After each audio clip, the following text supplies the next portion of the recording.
Hey, I just thought I'd do a quick video here. I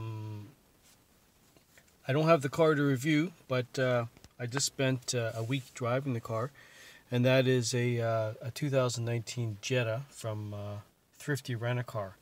The car is brand new. It was base model Jetta, which is a nice car. It looks nice. It has it's well made to me, and it's spacious. It's reasonably priced, and it has a great ride. Around slow speed, and it's good over bumps.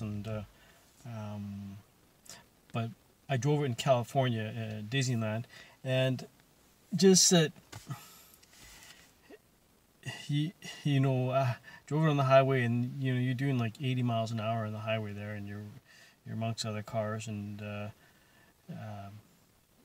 it's nice to have a car that handles really well, and that you can drive with your fingertips. And that's what I thought I was getting. It was a choice of the Jetta or the Chevy Cruze, or I don't know what they were, but a little bit bigger than a subcompact.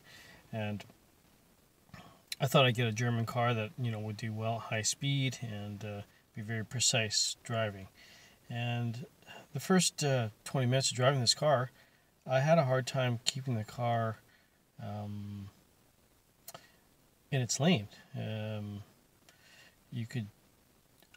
thought I could just relax and drive it at high speed, and a lot of German cars are like that. They're very good at that. You can drive them at very high speed. They're very stable, and it takes very little effort to keep them where you want them to be. This car here, you kind of have to grip the wheel tightly, and once you drive like that, it's okay. But it's not a you can't thread the needle with this car. You can't finesse it. You have to kind of drive it ham-fisted. Once you kind of drive it like that, it's a little bit better once you get the thinking of it.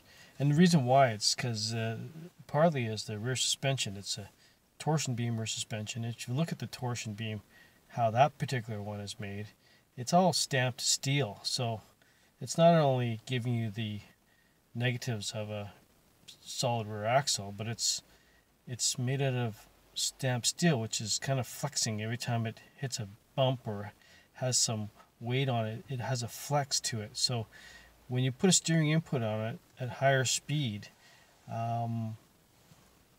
because you're moving at a higher speed, there's more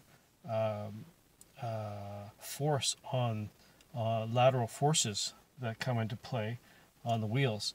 And so what happens is the whole mechanism is kind of flexing, and then it kind of springs back. So that's why you got to hold on to the wheel tight, because you can't, as soon as you turn the wheel a little bit, the suspension kind of loads up, and then it kind of springs back. And at strong inputs, you don't notice it as much because it's very subtle. Because it's not like it's flexing in like a wet noodle or something like that, but there's just enough flex to just move your car off a line just a little bit. So if you trying to drive it very precisely and very effortlessly, you can't really do that.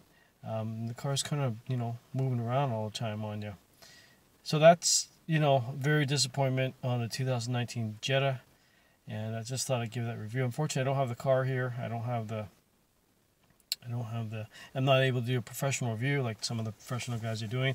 There's some great reviews out there, and I've read a couple of them, and they do a great job, but none of them really go over that aspect of how the car handles.